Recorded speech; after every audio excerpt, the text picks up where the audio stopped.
the Starfleet life with the USS Dauntless. Are you brave enough to be a Starfleet officer?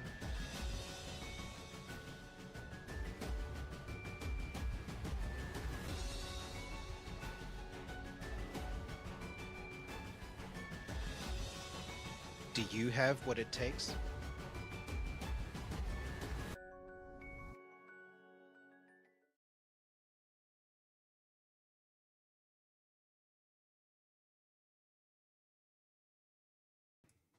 Greetings, everybody. This is the briefing with the Admiral for Stardate negative 269407.1, and I am the Admiral in question, Admiral Owen Swart, Commanding Officer of the USS Dauntless.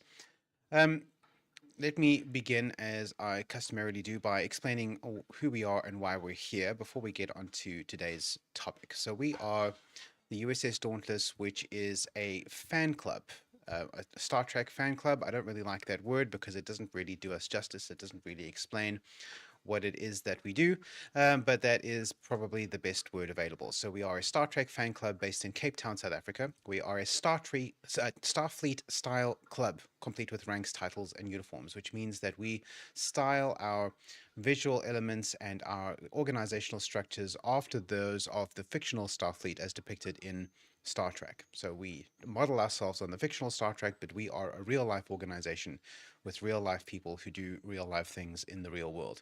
We're also a chapter of Starfleet, the International Star Trek Fan Association Incorporated, which is the biggest Star Trek fan club in the world. And we are one of the chapters, one of hundreds of chapters in dozens of countries around the world. We are principally an online group, but not exclusively so. We also have in-person get-togethers where we do stuff out in the real world. But our center of operations, our hub of community and communication is here on Discord, which is where we stream these every week in the middle of the day on a Tuesday, which is admittedly an awkward time, 12:30 every Tuesday. And our active duty personnel, so those are active members of the USS Dauntless, are welcome to join us here in Discord and have a conversation with me while we're doing this. If you are not an active duty personnel member, you are welcome to join us via YouTube. We also stream there live. I do my best to keep up with the chat in YouTube, although it's not always reasonable or practical to do so. I will try my hardest. We also will then, after the fact, if you're not able to join us at this awkward time, we will upload the video both to YouTube, you can go back and rewatch it later, or to Facebook, where you can catch up after the fact. So that's who we are. That's what we're doing here. As commanding officer of the USS Dauntless, I am the chapter president, and so the briefings are with me because I am the admiral in question. So what are we talking about today? We've spoken about in these previous briefings the various departments of the USS Dauntless. So departments are organizational units within the group of the Dauntless that are responsible for various aspects of life aboard the Dauntless, different parts of how we do what we do. And I'd like to do a series of these videos in which we take a deep dive into each of those departments, looking at what it is that they do, what they're responsible for, who the people are involved, and how they contribute towards life aboard the Dauntless and our broader mission. So we're going to start with the operations department, which is kind of starting in the middle, alphabetically speaking, but I think they are probably the most important department on board, which is why I think it's a good place to begin. They are the heart of the Dauntless. All of the vital fluids, the blood or oxygen or whatever it is you'd like to imagine we produce around the body of the Dauntless, all goes from operations to our various extremities. And so operations are vitally important to what we do. So the operations department is where we shall begin our deep dive series into the different departments. So let's take a look at what the operations department is. So operations, or ops for short, is responsible for organization and logistics. Whenever the crew is arranging a function like a meeting, a social event, or an away mission, the ops team are responsible for making sure that the necessary people, equipment, and supplies are in the right place at the right time. This can include arranging transport, ordering food, or booking tickets. So in other words, these are the organizers of the crew. They are not making the command decisions about who does what and when, but they are assisting people, members of the Dauntless, in doing the things that they do. This also includes making sure that all members have what they need to perform their duties, be it important information or uniforms. Those are probably the two pivotal elements that the life of the operations team revolves around. Important information on the one side and uniforms on the other. And we'll go into more detail about that as we proceed today. Below are the volunteer duty stations that fall under the operations department.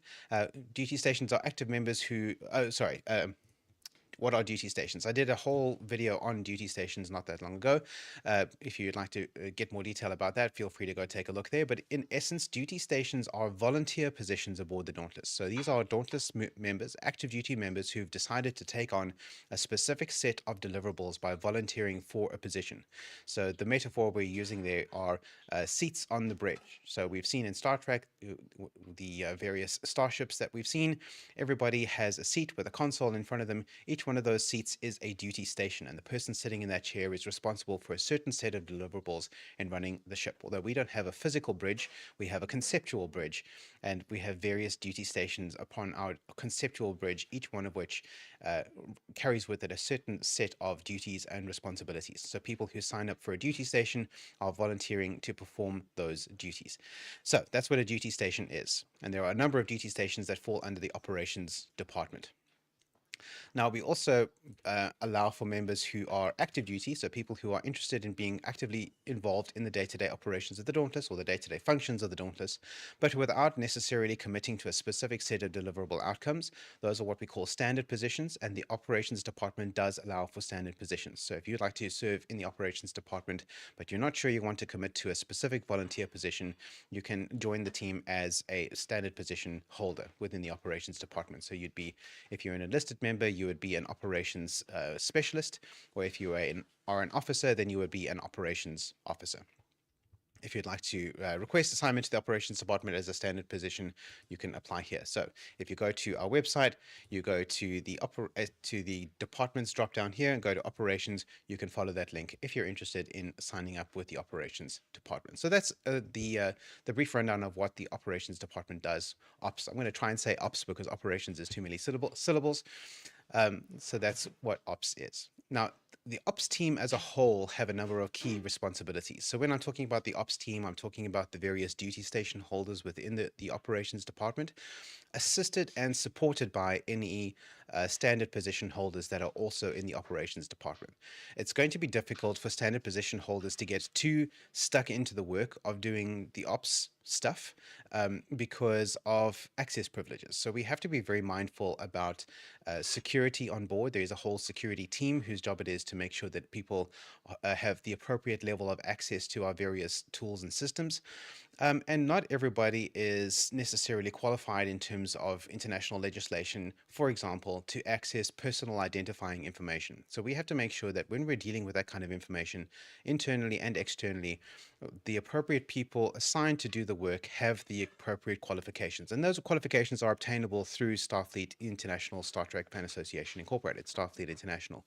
We have an educational services division, which offers certifications in all kinds of things, one of which is the SFDPP, the Starfleet Data Privacy Policy, which is an annually updated qualification that you can obtain for free if you are an SFI member, which is in line with international data privacy policies, including South African, European, North American, all over. That's why it has to be updated every year so that people can be kept up to date on any changes in that kind of data privacy legislation as it evolves.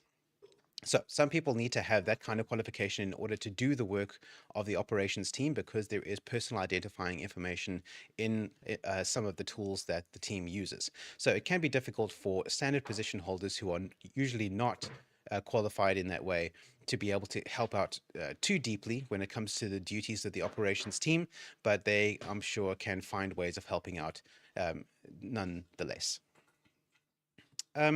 Right, so what are the key responsibilities of the operations team? So again, I refer back to the metaphor of the ops station on the bridge. Probably the most obvious person who has occupied the ops station is Lieutenant Commander Data in the Next Generation series. So he had a console to the forward left of the bridge when you're facing towards the view screen. So he's in front of the captain and to the left, and he occupies an operations station. And on his station, he is allocating the resources of the ship as needed. So he has access to all of the resource distribution tools that the USS Enterprise has available, whether that's energy, whether that's personnel, whether that's information, and he can, with a few taps to his panel, allocate where things need to go. And so our operations team has a similar tool, and that is the ops board, which looks kind of like this. You'll notice that this is a screenshot of the ops board. This is not the actual live ops board. I've had to gray out some of the personal identifying information that's embedded in there, as I mentioned. This is a thing that is a necessary part of the operations duties, that we have to sometimes deal with personal identifying information, but most of it is still visible there to you, so you can see what it is that we're doing here. So the operations team are responsible for allocating tasks as they come in. So this is the organizing principle of how work is done aboard the Dauntless. Everything is broken down into discrete tasks. When somebody comes up with an idea for something that needs to be done, it gets added to the task list here on the new column. Then it gets assigned to a person, typically the person who came up with the idea. So if that's an idea for an away mission, or an idea for a new project, perhaps a new piece of media that needs to be presented on social media, or a new video that we can produce, or a new games night that we can hold together. The person who presented that idea is typically the one who is responsible for it. Your idea, your project. It might also be assigned to multiple people. So you can look here at this task. There are two little icons there. That means that two people have been assigned to this specific task, because one person is the originator of it and the other person was the one who had to run it on the ground. So you've got your mission originator and you've got your mission commander, both of which are involved in administering this task. So they've both been assigned to the task, so they can get automated updates from the system when the time comes. So what system is this, by the way? So you might notice in the corner there it says Trello. That is the tool that we've been using for the last few years. We are in the process of evaluating a potential replacement to Trello, because Trello, who is owned by Atlassian, they are an enterprise commercial product, and they are well within their rights to do so. They have throttled our ability to use this tool by limiting the number of seats that we are allowed to use on the free plan. Now, everything that we do aboard the Dauntless, just about everything we do, is free, because the Dauntless has no bank account. We handle no money. All membership dues are zero for the Dauntless, so we don't have any means whereby to purchase subscription fees to enterprise solutions like Trello. And if we did have money, we likely couldn't afford it because it's very expensive. So we're reliant on using the free tools. So the free version of Trello now has a limited number of users that we can use, so we have to be very careful about who we grant access to this tool. Only the relevant people who need access can access it. So that includes members of the senior staff and members of the operations team at the moment. So those are the people that are able to access this tool. Anybody else who needs information from this tool needs to, unfortunately, for the time being, liaise through one of those people, which is a little bit cumbersome. And that is one of the reasons why we're evaluating potential placements. But any tool that we might switch to in the future will likely look very similar to this, as that's one of the criteria for the new tool that we're looking at. We're trying to find something that looks like this. So as I was saying, the process is whenever a new task is generated, it arrives here in the new column. It's either created manually by the operations officer, or it can be automatically generated by one of our automated systems, like, for example, Google Calendar. Whenever a mission begins on the Google Calendar, that mission is added to this list, because that means that somebody has to file a mission report. So the mission report task is added to the list, and then the operations officer will go through the list every now and then, every couple of days or whatever, and allocate each mission report to the appropriate officer. So oftentimes that's me. That's probably a little bit small on your screen, but you can see my little face down there. So most of these mission reports are mine to complete, but some of them belong to other crew members, and that's how that goes. Once a task has been assigned to a person, it gets moved into the assigned column, and any relevant information is added to the card. So you might want to add a lengthy description. You might want to link it to a different card on another board, and we'll go into other boards that exist in a moment. That all happens here. You can also add media like photographs. You can see there's been an image added to that card over there and another image added to that card over there. And all of the relevant information that is that pertains to that specific mission is all added to the card once it's in this sequence. So it's assigned to the member there. Once the member has picked it up and has started actively working on the task, it then gets moved to the in progress list, which tells everybody who's looking at this board that something is happening, somebody's actually working on it. If something is happening on the task where the person who's assigned to it is waiting on somebody else or some other thing to happen before they can continue with it, then it gets shifted into the pending list over here, because that tells everybody who's looking at the board that, okay, this task is not yet complete, but there's nothing that can be done about it until the other thing is done. So whether we're waiting for somebody to check off items off a task list, or we're waiting for a specific date to go by, or a specific other mission to occur, that kind of thing, those kinds of dependencies would all be mentioned in the description of the card, and that would exist under the pending list over here. Once all the work has been done on a task, it then gets moved into the complete column here, in which we have a pretty nifty history of what the Dauntless has been doing over the last few years. We can just scroll down through this list, or do a text search to look for any specific tasks we might be interested in, and we can pull up the mission report, we can pull up any relevant images, we can see how long it took to complete the task, who worked on it, what was done, any notes that were taken, and that kind of thing. We also have this handy list over here of templates. These are relevant bits of information that might be of use to anybody using this board. So we've got, for example, a crew evaluations checklist. So every month the command team has to go into the ops board and we do the crew evaluations process. I've done a briefing video like this one on the crew evaluations process. It's a lengthy process with a lot of items to do, and it's helpful to have a handy checklist. So when the calendar automatically generates a new task for the crew evaluations process, the operations officer can copy the crew evaluations checklist from this card over here onto the new crew evaluations card over there, so that the command team can log in and then get the list of all the items that they need straight off that card. It's quite nifty. All of that stuff has been pre-done there. Some of these lists need to be updated regularly. So for example, the crew names checklist is over here. Our crew roster changes pretty much on a monthly basis. We get new people in, old people leave, people get promotions, people get reassigned. So that needs to be updated regularly, typically once a month, usually as part of the crew evaluations process. And that can then be copied and pasted into other new tasks if we need to have a complete list of the crew members on that list. So for example, the monthly check-in list, which is something that's performed by the command staff. We make sure that everybody has checked in at least once during the month. We need to have a complete list of everybody who is in active duty, so we can check somebody off as they check in. So those are the different columns and the different statuses of this board. So within the ops station, that is primarily the responsibility of the chief operations officer to manage this board, to make sure that it's being used correctly, make sure that everything is being updated. It's not necessarily a full-time job, although it sometimes can feel like that, especially if you don't check in regularly and make sure that everything is up to date and working smoothly.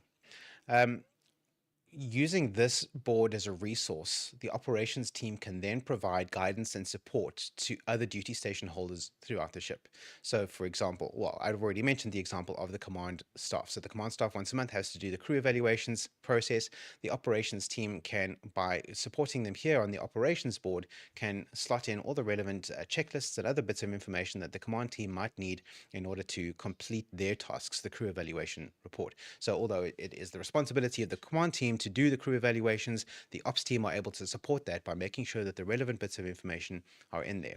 Some of the other items that the command team needs in order to complete the crew evaluations, for example, is the departmental monthly status reports. Each department is expected to submit a report every month detailing the activities of their respective departments, and the command team need that information to make their crew evaluations deliberations. So it would be the operations team's job to help those various other department heads and deputy department heads, whoever is filing the DMSR on behalf of your department that month, to submit that information. It can then be stored here in the ops board and made available from here to the command team. So this creates a kind of a working hub of all of the necessary information people need in order to complete their duties. There is some integration between Trello and Discord, which of course is our text and voice communication hub. They don't talk very well to each other, but we've done our best to build a couple of little automated integrations here and there, hopefully to make things a little bit easier, so we can have a conversation about things in Discord and then follow up on the work in Trello and vice versa. it's also therefore the operations team's job to do maintenance on this board. So that is, I mean, in addition to just making sure that it's kept up to date, making sure that all the relevant tasks are in the right columns, that they've been assigned to the right people, that the people who've been assigned to them know that they've been assigned to them, and that kind of thing. Also keeping the checklists up to date in the templates column, because those also change from time to time. Not just the crew names checklist, which changes monthly, but procedures and operations and protocols will be modified from time to time. So it's the operations team's job to make sure that those are up to date and they reflect the current version of whatever protocol or procedure it is describing. That means that through this tool and through just sort of having regular conversations with other crew members, the operations team serves as a kind of coordination hub for the entire crew. By assisting duty station holders and other members, like away team leaders, for example, also need the assistance of the operations team. Through making sure that everybody has the relevant information if and when they need it, the ops team acts then. Now you start to see the metaphor of the beating heart of the Dauntless, because all of that information, which is like the blood of an organization like ours, flows through the operations team into the various extremities, the various other people who need to have that information in order to do their job. Whether the information is a document, such as a report, or an image, like part of a away mission, as an away mission report, something like that, or whether it's simply a notification that there is work that you need to do, please do it because the deadline is approaching. All of those bits of information are very important to the day-to-day running of the ship, and it's the ops department who are responsible for managing that information, generating it and disseminating it. Specifically, we're looking at away team operations. So most of the what I've been talking about so far is in support of duty station holders. So these again are the other volunteers on board who have stepped up to take over certain specific roles aboard. But there are other people who are also very important on board. I mean, everybody's important, but some people are more important than others, unfortunately, when it comes to simple operational practical matters, and that is away team leaders. So these are people who haven't necessarily volunteered for a specific position. An away team, for those who might not recall, is a group of members who live in a specific geographic region. So although we are headquartered here in Cape Town, South Africa, we have groups of members in cities around the world. Each one of those cities is a sector, and all the members who live in that city are the away team. Now, whoever happens to be the highest ranking member in that sector is by default the away team leader. So they are in charge of making sure that the rest of the members in that team have the relevant information they need in order to participate in away missions being physical missions that happen out in the real world, as opposed to regular missions which happen here on Discord. So away team leaders, even though they are not specifically volunteers, they have been defaulted into that role. They are still very important to the organizing of events, and so they need to be kept in the loop as well. And so the operations team also provides information to away team leaders outside of the duty station sort of chain of command. And that is essential if we're going to arrange missions, especially when it comes to our most important missions, which of course is the blood donation mission. And the way that is structured is what we call a multi-vector away mission. So it's one away mission happening in multiple sectors, that is all sectors simultaneously, or at least more or less at the same time, because some of our active sectors are in different time zones. But within sort of a 24-hour period, all the away teams are expected to go out in the world and do the same thing, which is to go out and donate blood together, or to support each other in donating blood.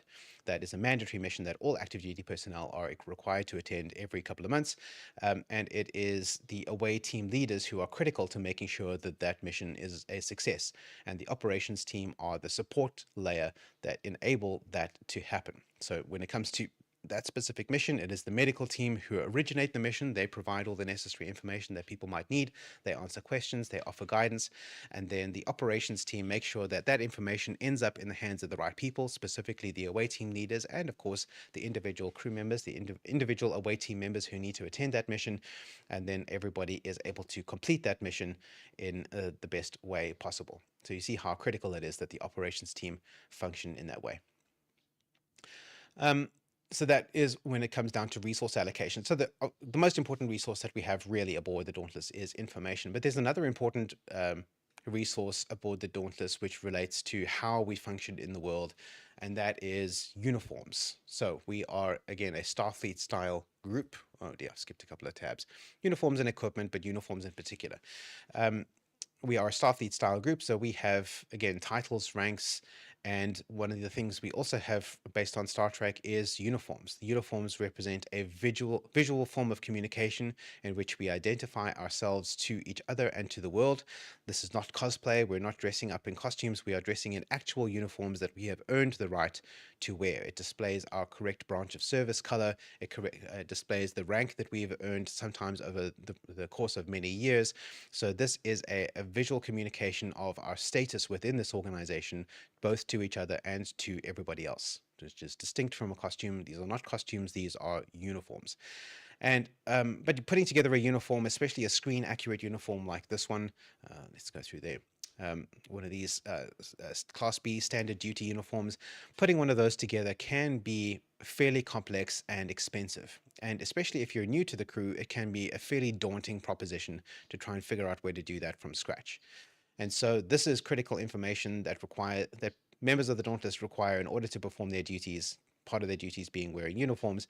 And so it is the operations department's function to assist them with that. And that is one specific person within the operations team, that is the quartermaster. The quartermaster sits within the operations team and assists people in putting together their uniforms.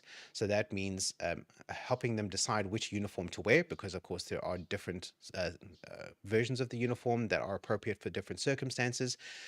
Also letting them figure out which are the correct details for the uniform. So what is the correct branch of service color? What is the correct rank insignia? Which is the correct com badge? That kind of thing. All of those kinds of details can vary depending on who you are within the organization, what your position is, what your situation is. And the operations team and the quartermaster will help you figure all of that stuff out. Will also help you to source locations where you can have your uniform constructed. So whether you're buying a complete uniform online or whether you're finding somebody to manufacture it for you, the quartermaster can offer you tips and advice on how to go about doing that. Also helping you getting it fitted properly after the fact, because they almost never fit correctly off the factory line. You need to have them fitted so that they sit neatly on you. And then the quartermaster will also assist you once you've done all of that, you've built your uniform. They will perform an inspection on that uniform to make sure that everything is correct, and then certify it accurate and correct, so that when you'd wear your uniform on a mission, you get the appropriate credit for doing so. There is an entirely separate video on uniforms. I recommend doing it. Taking a look at that. We go into excruciating detail about how to put uniforms together and why we do so. But it is the quartermaster who is your primary point of contact in doing all of that stuff when it comes to uniforms. There's another element to life aboard the Dauntless that is tucked into the operations department. Oh, sorry. Before I continue, there's one other aspect to the quartermaster which is often overlooked, and that is equipment. So when we are out on mission, uniforms are very important, but we also need to have other bits and pieces of important equipment that will help us to complete our mission. And so it is part of the quartermaster's function to assemble these uniform kit, these equipment kits. So when I say a kit, I don't mean that the operations department are necessarily building a kit of equipment for you, but what they're doing is providing a list of recommended equipment that you can put together in that kit, so that when a mission is set up, it'll say you're expected to bring your fitness kit or your tactical simulation kit or whatever version of the kit you have. And if you have assembled this kit for yourself, then you can just grab that and bring it along with you. You don't have to think too hard about which individual items you're going to bring with you to the specific away mission. And the quartermaster will assist you in assembling that kit and giving you advice on what items to include in the kit in question. So equipment is also important. It's sort of an adjunct to uniforms, and the quartermaster can assist you with all of that. All right, so moving on to the other item I wanted to mention, and that is a role that is not strictly relevant to the rest of the operations department, but it needs to go somewhere, and we've tucked it into operations because, well, someone has to look after it. And the reason we put it here is because it has the word operations in the name. So in Star Trek canon, we've seen on a couple of different ships, specifically the Cerritos and the Voyager A, that both ships are equipped with a department, a facility called Cetacean Ops. So this is a part of the ship which is constructed for inhabitation by aquatic life forms, specifically cetaceans from Earth. In the case of the Cerritos, they have a couple of beluga whale crew members. In the case of the Voyager A, they have a humpback whale crew member. And these crew members all function within cetacean ops. Now, we, as the Dauntless, do not have any cetaceans on board, but we do have some non-humanoid crew members. Now, how does that work, you ask? Well, I've covered this in some detail before in a previous briefing. I recommend you go take a look at it. But essentially, it comes through Starfleet's auxiliary department called Pet Fleet. Pet Fleet is a way through Starfleet International that you can include your non-humanoid companions in your Starfleet experience. So we don't want cats and dogs and dolphins and humpback whales being registered as full Starfleet members, because they would then have voting rights in Starfleet elections, and that's not fair because you can't vote with flippers or paws or anything else like that.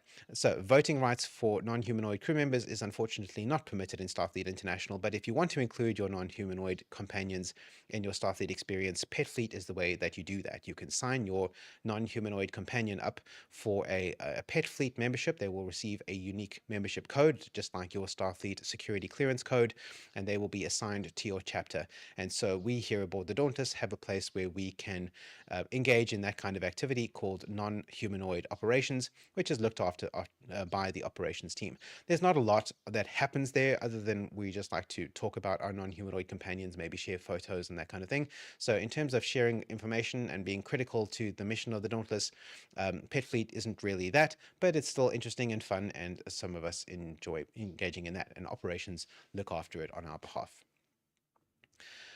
All right, so that is the non-humanoid ops part. Those are all the slides that I had to share. So I'm just going to, no, wait, hang on. Yeah, it's fine. Let me go back to this for now. Okay, we'll come back to the slides in a minute. So those are the key areas in which the operations department is responsible. So primarily it's about making sure that the things that need to happen at the right place to the right people. And principally that means information, but it can also mean physical equipment, usually in the form of uniforms, but also in terms of assembling your own away mission kits so that you are ready when the time comes to do the thing that needs to be done, whether that's wearing the right uniform or bringing the correct equipment with you. There's also a little bit of certification that happens within the operations department. As I mentioned, the quartermaster is involved in certifying uniforms. So if you have constructed a uniform, whether it's the LU, which is just a colored t-shirt and jeans, or whether it is a Class A dress uniform, and you want to make sure that your uniform is certified, correct, and accurate, you can present that to the quartermaster digitally or in person, and he or she will provide you with an assessment of that. And if they meet the guidelines, then your uniform will be signed off, and you can gain extra credit while attending missions while wearing your certified uniform. There is also internal certification that happens, a little bit less formally, but when duty stations in the operations department are being inducted for. So the induction process is how we appoint new duty station holders to those positions. There is a set of prerequisites that have to be met. Then there is an on-the-job training portion. And once that training portion is complete, the new applicant needs to be assessed for whether or not they are ready to perform the duties associated with that role. And it would be up to the leadership team within the operations department to design and conduct those assessments as far as possible. So if somebody new, for example, is signing up to be the new deputy chief operations officer, it would be the chief operations officer's job to design and conduct those assessments and make sure that that person is ready for the job.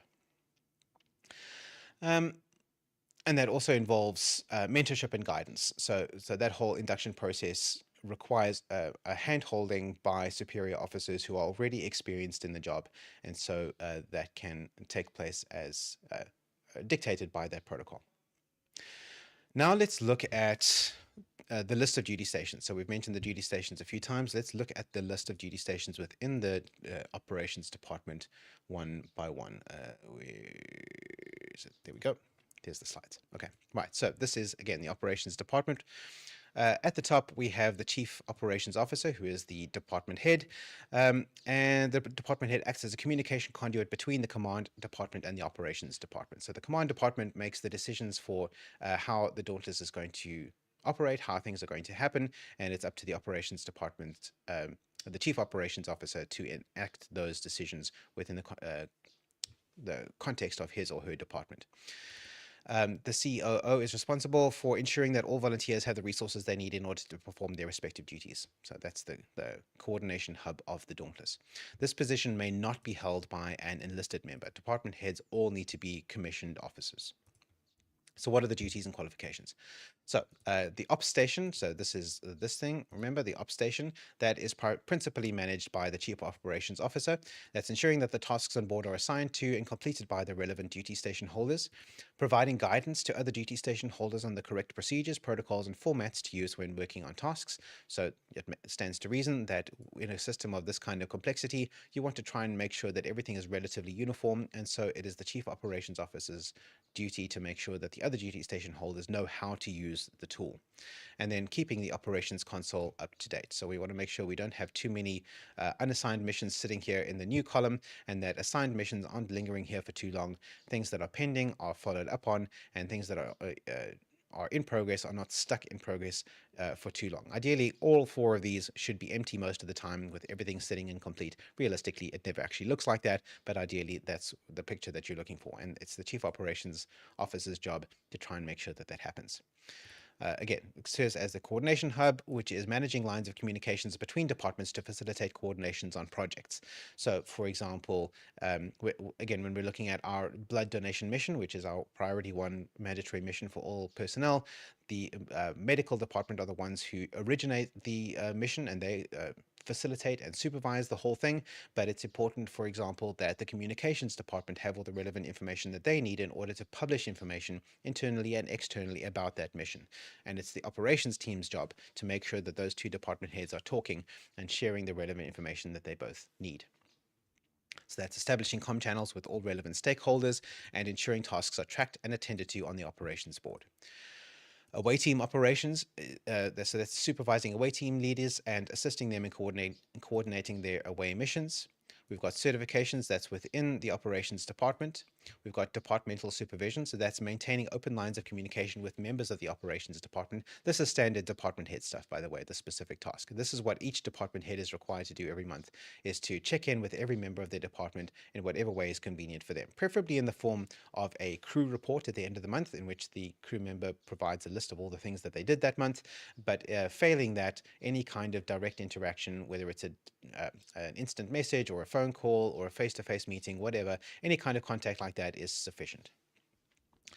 Reporting, so that's taking all that information gleaned through all of those individual points of contact and putting it into a summarized departmental report, the DMSR, Departmental Monthly Status Report, which is submitted then to the executive officer every month.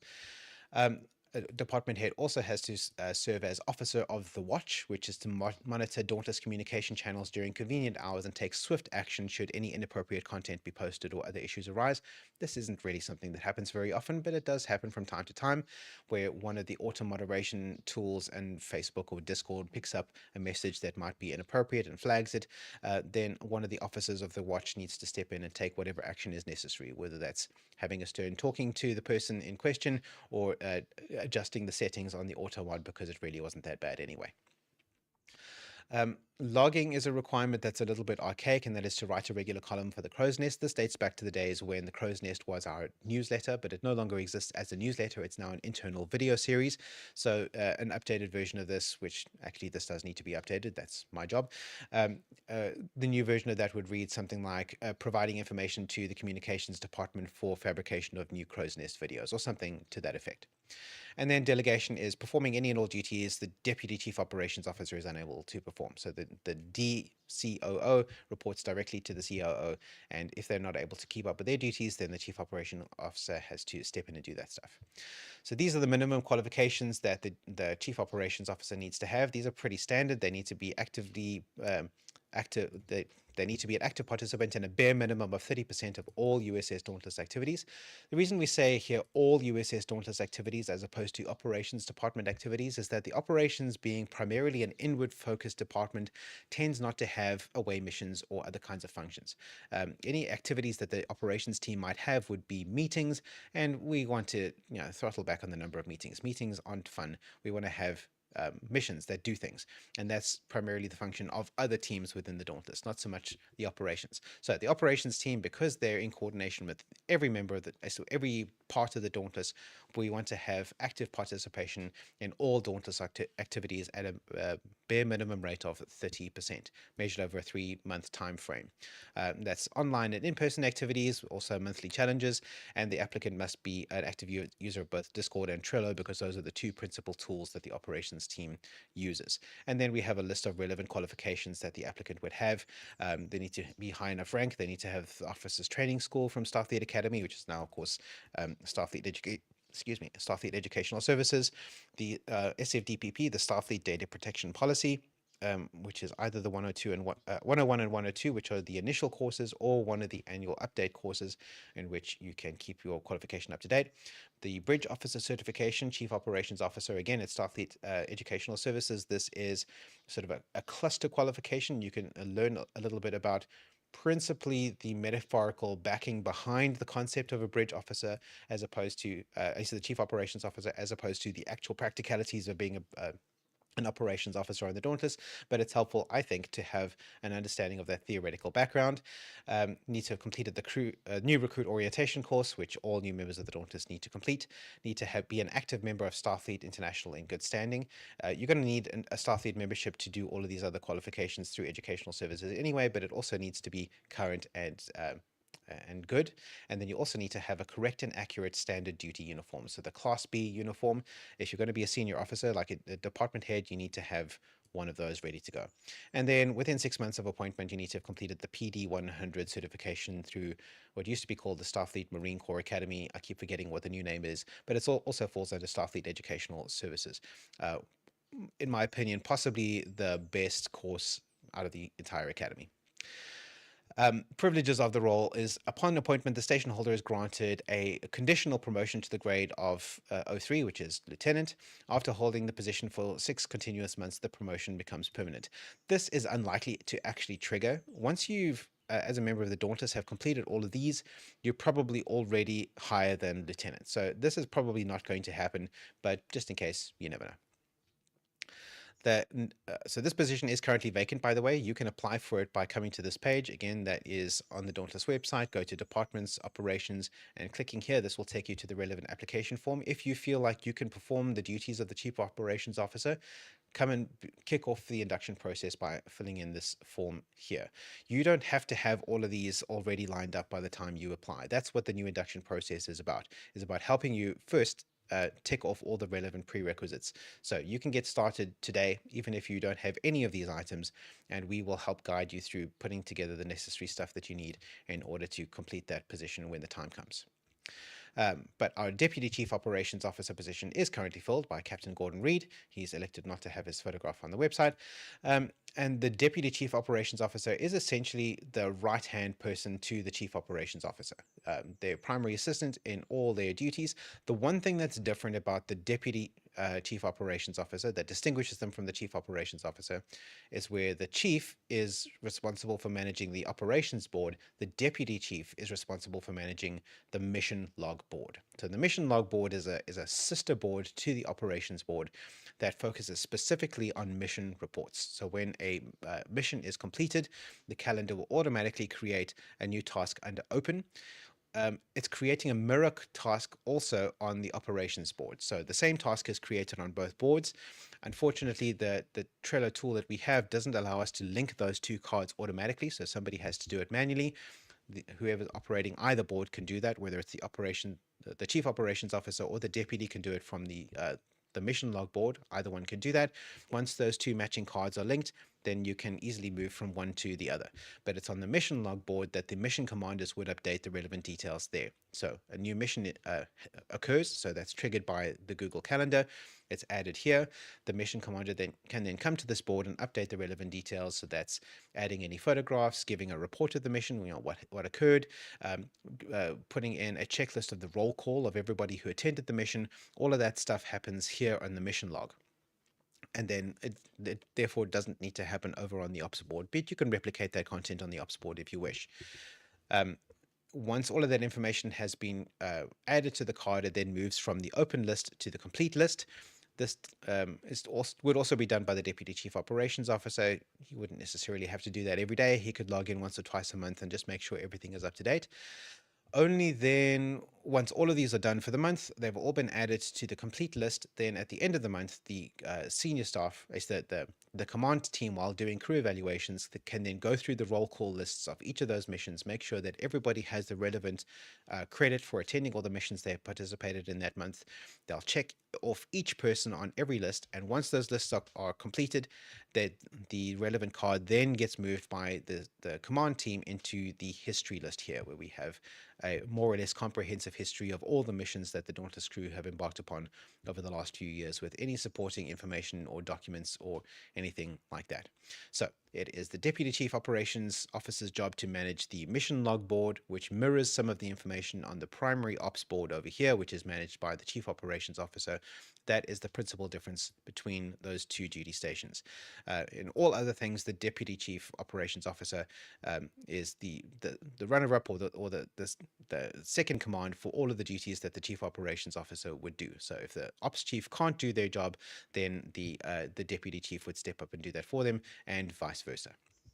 The Deputy Chief reports to the Chief Operations Officer. We have a very similar list of minimum requirements. It's just sort of one step down in each case.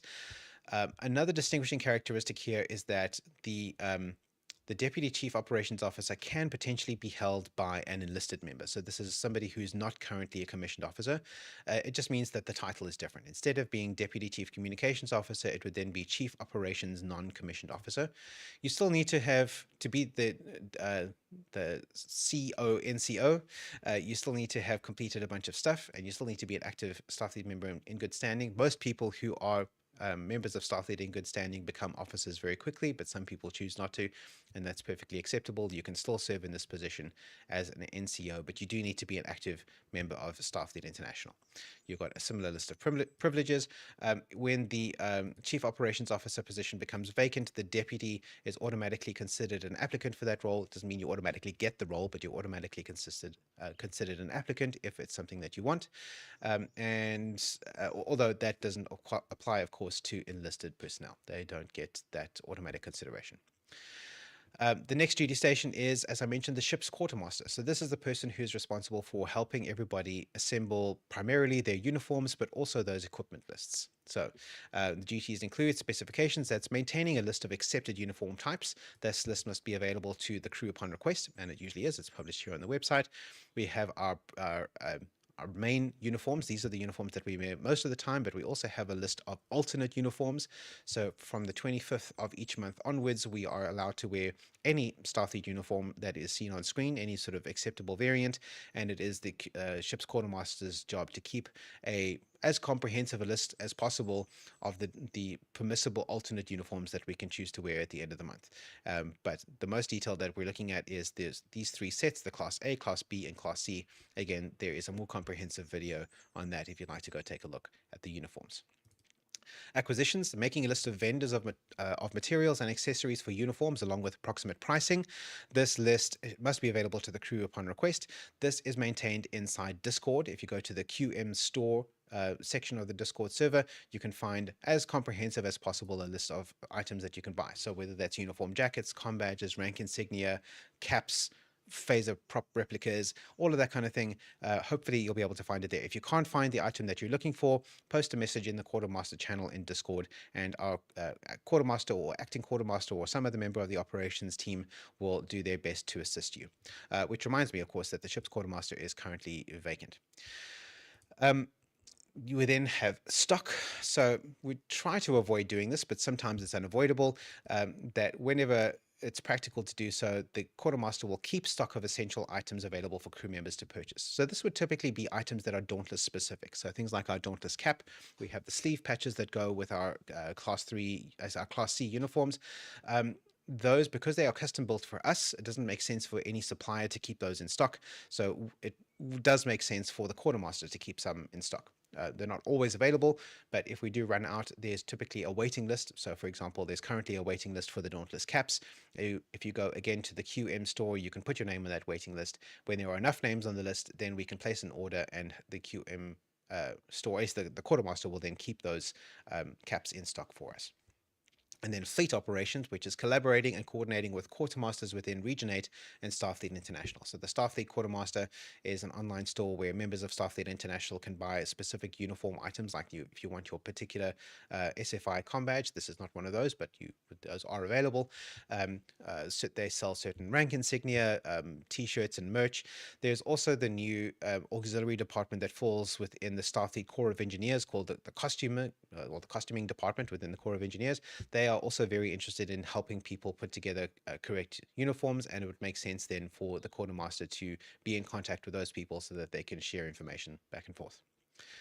Qualifications is a much shorter list, and these relate more to uniforms, but also there's a bare minimum of 30% engagement within Dauntless activities, and of course the quartermaster needs to have a fully correct and accurate standard duty uniform themselves. If they can't put together their own uniform, how are they going to help you put yours together? So they need to have that uniform, and so it goes.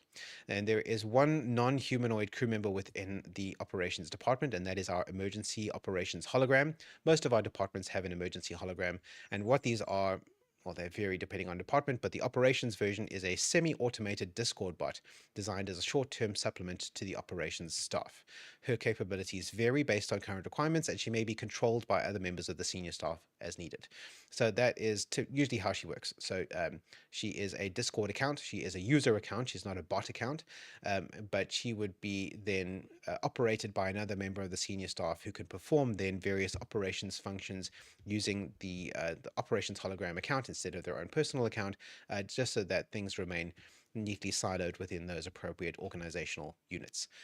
Some of our other holographic personnel are fully or more fully automated. We'll talk about those when we get to those departments, but the emergency operations hologram is almost entirely a puppet. Right, so those are all the duty stations within the operations department. Okay, we've covered. So I've got a list of items I wanted to talk about, but I've already talked about some of these earlier. I wanted to talk about current projects and initiatives within the operations department, and that's something that doesn't really, as I mentioned, doesn't really relate to how the operations department functions. So most other departments within the Dauntless are interested in organizing and scheduling and creating activities, whether those are missions or away missions or challenges on board or sort of discussions within the crew or that kind of thing.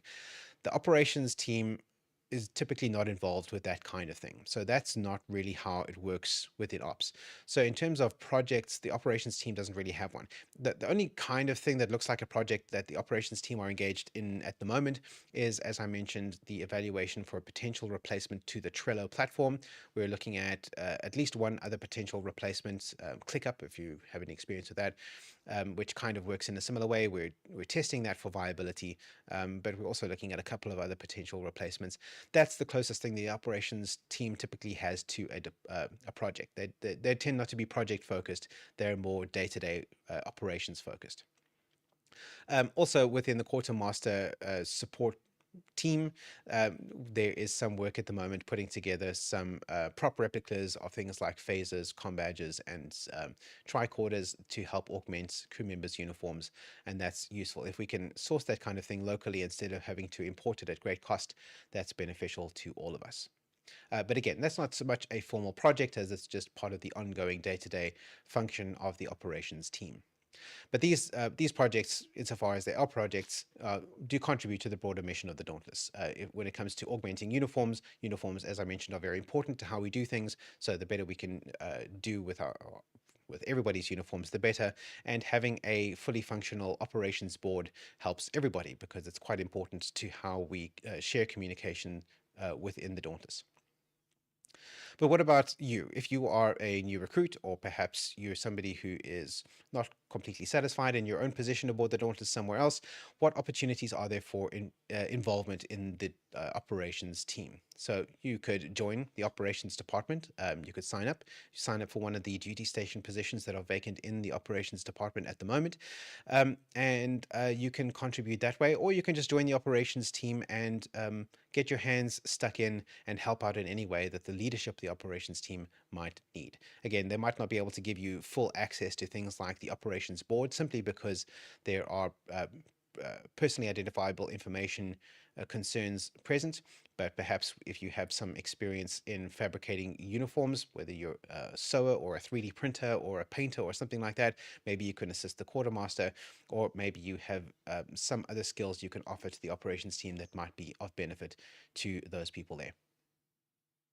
All right, so yes, and I also wanted to talk about why it might benefit you to serve within the operations team. Because the operations department is so critical to the functioning of the Dauntless, because it's about making sure that people are on top of the tasks that they're assigned to do, there is a non-trivial skill set that you can learn and perfect in doing that kind of work, which is transferable to the real world.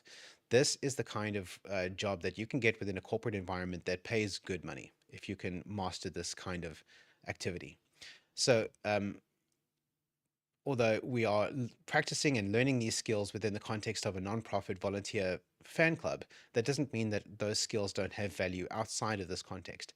So I would recommend, if you have interest in honing those skills, even if you are not necessarily experienced in doing that kind of work now, but if you have interest in maybe pursuing that as part of your career in future, which if you have a future in corporate life, it would be beneficial to you regardless, I would suggest spending a bit of time in the operations department and getting the hang of this kind of work, because having that practical experience under your belt, herding the cats of the Dauntless, I think that might be beneficial to you in the long run. All right, so I've done a lot of talking. Now it's time to see what other people are saying. There's been some comments here in the Dauntless chat. Let's see what's happening now. So we've had our emergency medical hologram is causing trouble. We've had, let me greet everybody who's here. We've got Senior Chief Petty Officer Newton. We've got Lieutenant Commander Shimali. We've got Petty Officer Matthews. We've got Crewman Apprentice Kutsia. I'm clicking all over the wrong place. We've got Captain Van Krenen. We've got Master Chief Kotza. And we've got Colonel Yubert. Welcome, everybody. Thank you for joining us. I know that it's kind of an awkward time, so I appreciate everybody joining us here. You are, of course, welcome to catch up after the fact if you weren't present for the recording of this. Let's see. Do we have any questions? Oh, yes. Lieutenant Commander Shimali points out that the Automod wouldn't let her send an article to the Dauntless Discord. This is a weird bit of behavior that we've seen before from the Automod when it comes to sending long bits of text. And it's relevant to Shimali because she's in the communications department, and it's necessary for her to be able to send long text from time to time, even though she is a Nitro user on Discord, which should allow her to do that. For some reason, it blocked it and wouldn't let it through. I've seen this before. The watch officers were not able to do anything about it. There was simply nothing that could be done. So what Shimali did, she solved the problem by just copying and pasting that text into a document and then sharing the document as an attachment, which worked just fine. I'm not sure why it does that. I wish I could tell you, but at least we were able to get the article that she was submitting, so that's fine. Lieutenant Shimali says, remember, I thought we were talking about Chief Communications Officer. Look, there's a lot of overlap between the various department head positions, especially when it comes to the basic leadership and communications functions of the role. But each individual departmental head has duties that are specific to that department's function. So there's a lot of overlap, but they're not completely aligned. We do not speak his name. I'm not sure who that is, but that's fine. I lost the context of that comment. Apprentice Kutsia says, my first briefing outside of the trainings, excited to be involved in ops. Yes, thank you, Apprentice Kutsia. Thank you for joining the operations team. We are glad to have you, and hopefully we'll see you blossoming in your career from this point onwards. And then the EMH has a lot to say, but the EMH doesn't get to comment in these circumstances. We don't have any comments on YouTube as far as I can see, so then we can just move on from here. I'd like to just thank everybody for joining us here. If you have any comments or questions after the fact, you feel free to drop those questions in the comment section on YouTube or on Facebook. You can come and chat to us here on Discord, whether you're in the operations team or not. You can message me privately if you don't want to broadcast your question. All of that is fine. I'll do my best to address your question or concern there and then, or perhaps even address it in a future video, which would be great. So I'd like to conclude by reminding us all that the operations department is the beating heart of the USS Dauntless, ensuring the smooth and efficient flow of all ship's functions. Like a well-oiled machine, operations connects the various organizational units, coordinating efforts to make every mission a success. Through meticulous planning and tireless dedication, they are the team that keeps the Dauntless running at warp speed towards its mission objectives. Thank you, everybody, for joining us today. That is all for today. You are dismissed. Swart out.